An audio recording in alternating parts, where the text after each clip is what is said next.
अभी हेडलाइंस में क्या है? US Venezuela, oil politics, sanctions. इसके पहले क्या था? रशिया यूक्रेन, उसके पहले मिडल ईस्ट, उसके पहले कोविड। सो हर बार कुछ क्राइसिस क्रिएट होते हैं, वो हेडलाइंस बन जाते हैं।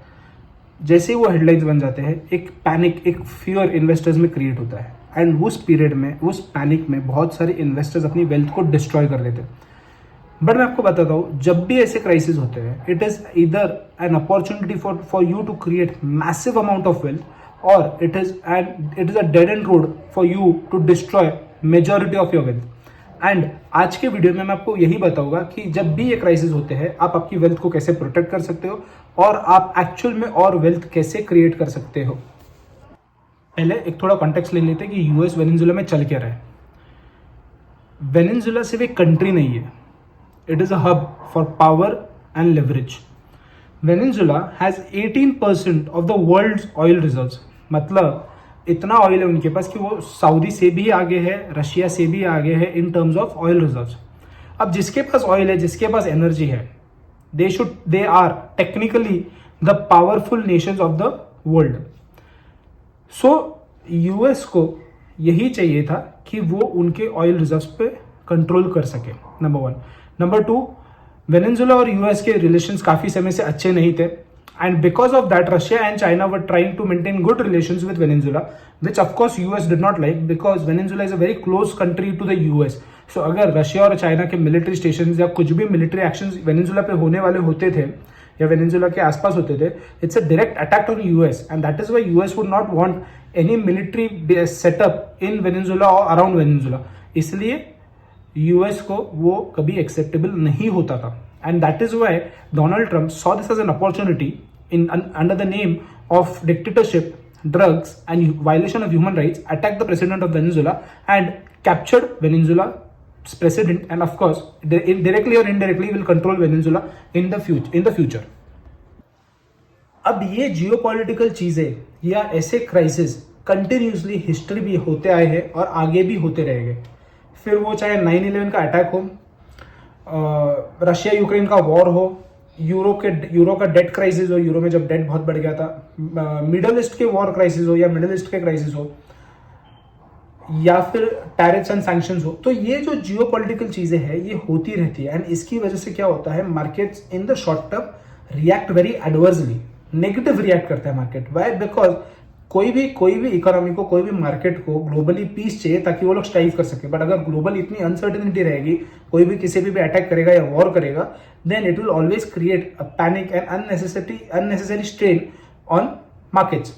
इसीलिए ऐसे टाइम पे शॉर्ट टर्म में मार्केट्स बहुत नेगेटिव रिएक्ट करते हैं। बट अगर आप उसी हिस्ट्री को या उस पैटर्न को फॉलो करो तो markets have immediately, or I would not say immediately, but markets have recovered in quick time after or whenever the crisis have happened. So जैसे हम बहुत दूर नहीं जाते, एकदम रिसेंट की एग्जांपल लेते हैं। कोविड हुआ, मार्च तक, अप्रैल तक market was almost down 50%। In India Nifty की बात करते हैं, now in 4 years look market is 4x। अब जाने दो 4 साल 5 साल जाने दो, उसके अगले 2 साल में ही मार्केट बहुत ऊपर आ गया था। Then again Russia attacked Ukraine, market fell by 10-12% that year, not even year, in that particular period of February, and market immediately recovered. So जब भी जियोपॉलिटिकल टेंशंस होते हैं, yes market do fall, but वहां से एक recovery भी जल्दी होती है। ये हिस्टोरिकली मार्केट ने दिखाया है। एंड जब भी ऐसा होता है, जब भी ऐसे क्राइसिस आते हैं, यूजुअली ये जो टीवी चैनल्स है या ट्विटर है या मे बी इंस्टाग्राम की कुछ पोस्ट वगैरह है, वो इतना फियर क्रिएट कर देता है कि सबको लगता है कि बस this is the end. So what happens is, even human brain is trained to magnify the fear. Future का डर, आगे क्या होगा, पूरा अंधेरा ही दिख रहा है, रिस्क बहुत बढ़ रहा है, तो हम क्या करते हैं, एक राही को पहाड़ बना देते हैं। I am not saying that the events were of not that huge impact, they were, but हम जो इम्पैक्ट है उसको भी 10x कर लेते हैं, because this is how mind has been developed.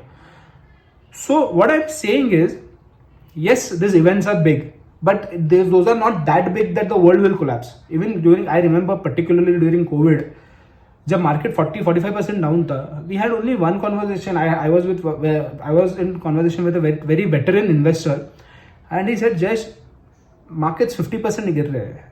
Even if the companies earn 30% less than what they are doing, the valuations will be still so cheap and the markets are falling 50%.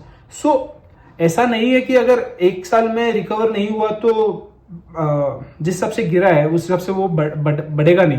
So the point is, ऐसे चीजों ऐसे time पे हम लोग डर जाते हैं.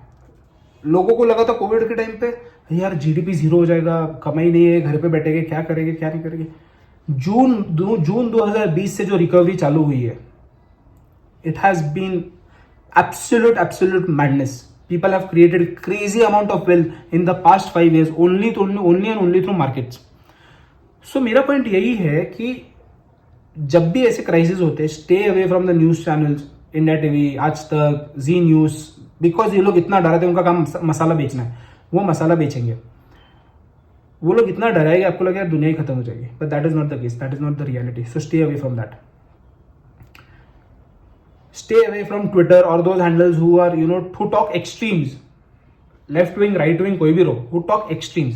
जहाँ पे एक्सट्रीमिज्म आ जाता है कोई भी चीज में, it is never good for you. So problem क्या है, जब भी क्राइसिस होते हैं, फियर होता है तो इन्वेस्टर्स क्या कर रहे थे, इक्विटी से एग्जिट कर लेंगे, एसआईपी को रोक देंगे, पैनिक करेंगे, पैसा विड्रॉ करेंगे, लॉसेज में निकाल देंगे, एंड जो वेल्थ क्रिएट होने वाली होती है वो नहीं होती, रादर वो डिस्ट्रॉय हो जाती है. वह ऐसे करने के बाद वो क्या करेंगे, पैसा या तो रियल एस्टेट में डाल देंगे, या तो बैंक में पार्क कर देंगे, या उसको बस होल्ड करके रखेंगे.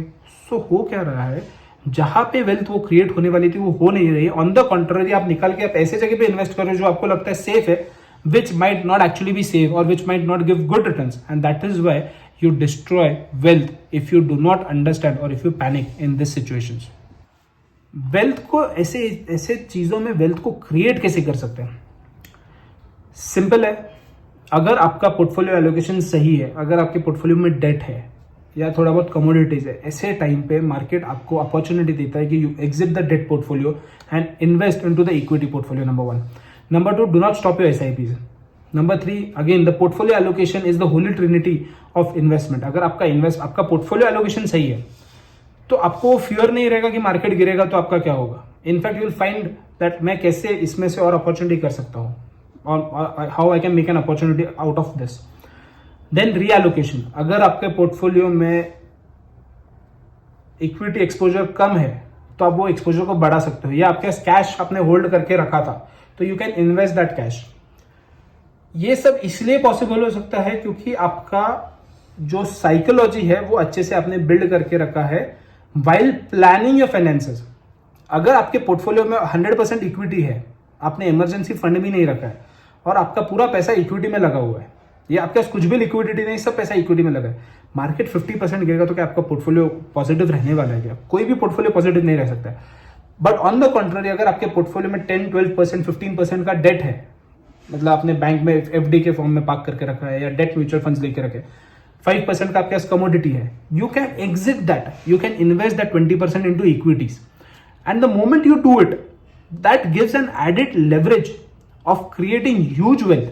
सिंपल एग्जांपल, अगर हम कोविड के एग्जांपल पे जाते हैं, अगर आप समझो मार्च 2020 के महीने में अगर आपके पास लेट्स से 100 रुपए था, आपका पूरा 100 रुपए इक्विटी में एक्सपोज रहता था, तो आपका पोर्टफोलियो मिनिमम 50 रुपीज से डाउन रहता था. बट ऑन द अगर वही आपका पोर्टफोलियो में 20% डेट और गोल्ड का कंपोनेंट होता था, तो आप सोचिए 80 तो आपका इक्विटी 40 हो जाता था, जो 80 रुपीज इक्विटी था 50% डाउन 40 हो जाता था, बट आपका 20 जो है वो 40 पे इन्वेस्ट हो जाता था. सो आपका 80 जो 80 इन्वेस्टेड था वो 40 हो गया, नया भी इन्वेस्टमेंट 40 पे होगा, तो 40 तो 80 पे आया, करेक्ट. जो 20 अपने 40 रुपीज पे इन्वेस्ट किया था वो भी 80 पे आया, एंड अब दोनों 300 पे जा चुका है. सो इमेजिन वो 20 शिफ्ट करने के बाद क्या इंपैक्ट क्रिएट हुआ. Why? Because you had a good financial planning, और you had a good portfolio allocation, और you had liquidity during the time of crisis. And this is what helps you to create huge amount of wealth whenever the crisis happens. Rather than getting panicked, you can create huge amount of wealth whenever the crisis happens. So to conclude, crisis चलते रहेंगे globally, power change चलते रहेगा, कभी US, कभी China, कभी Russia, कुछ ना कुछ वर्ल्ड में चलते रहेगा. World is a messy place. It's not like a home where everything is sorted. It's a messy place जहां पे कुछ ना कुछ कहीं ना कहीं कुछ ना कुछ तो बिगड़ेगा. But markets adapt, markets change, markets factor in all those things, and accordingly they start to recover. So crisis will never destroy your wealth, but your behavior will either create a lot of wealth for you or will destroy your wealth. So it is all upon you that how you manage yourself and your wealth during the time of crisis. If you like this video, if you found something valuable, share it to your friends, and I'll see you next Tuesday. Thank you.